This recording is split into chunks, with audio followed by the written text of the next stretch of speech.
Hey everyone, I have some more information for you guys that I think would be really beneficial.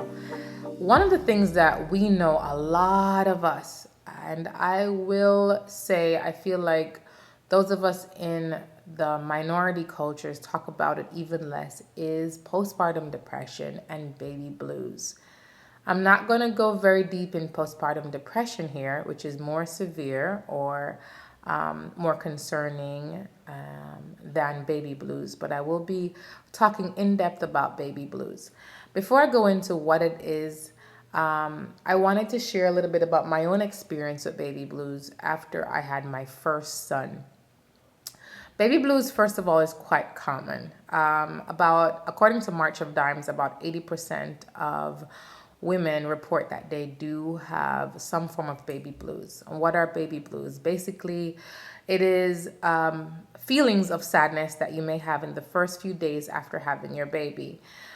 4 in 5 parents report that they have baby blues within that first 2-week period, and it can affect new parents of any race, age, income, culture, or education level. It's not just for one group of people, it's anyone that you have a baby and then shortly after birth you start feeling overwhelming change in emotion or sadness. And this is because of several different factors, which we'll get into in a little bit. My personal experience was after I had my first son, Levi. I would say it was maybe about a week or so after I found that I was feeling extremely overwhelmed. And I shared this with some of my clients sometimes in a hypnobirthing class. I remember one night in particular, or it was the wee hours of the morning, and I was up throughout the night breastfeeding. And I remember I went into the bathroom in my house downstairs, and I just broke down in tears. I was just crying uncontrollably, and I wasn't quite sure what was the exact reason for me crying, but I just know that I felt very overwhelmed and very emotional, and I felt like I just didn't know what to do. My husband later found me and was like, "What's going on with you?" He was very concerned, and I didn't even know how to vocalize what it was because I felt like no one told me that I was going to feel this way. I remember the following morning I called a very close friend of mine, my best friend, and I called her because she's had children before me, and I wondered if she went through this. And when I spoke with her, she kind of reassured me that, yes, this is something that we go through. And my question was, why didn't you tell me this? Why didn't anyone tell me that after I have a baby, if you feel a sudden rush of emotions where you don't know what to do with yourself, you feel exhausted, you feel overwhelmed, you're emotional, you're moody, you may be angry, extreme fatigue, and you have all these emotions, but you can't quite put a word to it. That's pretty much what baby blues is in a nutshell. For me, it didn't last very long. I would say after that week or two, then I started to feel better. And that's what's customary. That's what's usually happen. Now, if that feeling progresses, if that feeling continues where now you're not eating, your attention even towards your child is changing into more of a not healthy state. If you're having issues focusing, if you're withdrawing now, and it's going beyond that two week mark, this is when we want you to reach out to a physician, reach out to someone that can offer you help. Do not keep this in. Talk to your partner or your loved one or your family member and try to get some help, because it may be more than that. This may now be what we call postpartum depression. Hopefully soon I will have someone that could come on and give you some more information on that, who is more trained in that area. Baby blues typically you don't need medication to fix it. It kind of goes away on its own. As I said before, within a 2-week period, it's usually linked with that sudden drop in hormones. So after a woman has a baby, her estrogen and progesterone level dropped significantly. She had all these high hormone levels during pregnancy, and then after she has her baby, there's a significant shift in hormones.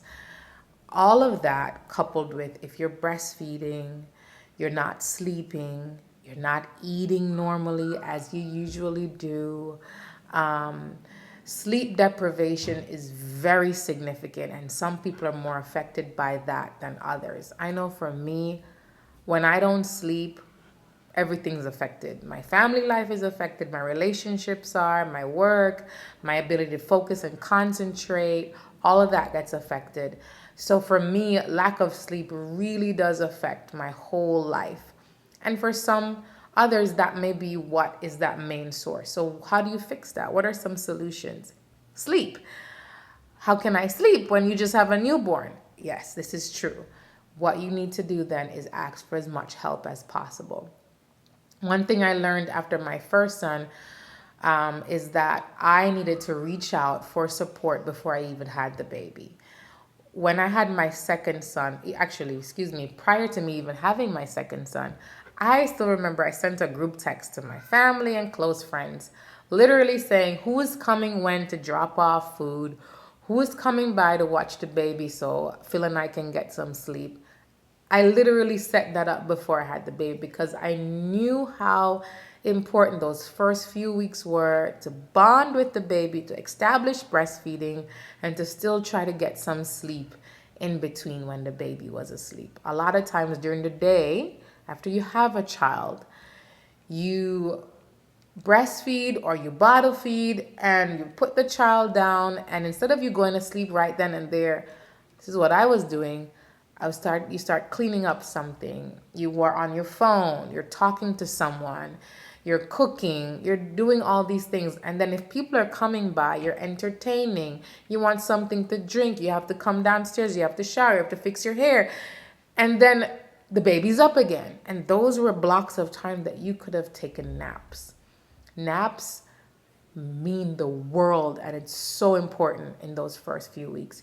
You have to just learn to say no, and the laundry will wait, and it's just okay right now to just give yourself lots of grace. Don't rush yourself to feel better, to fix up yourself.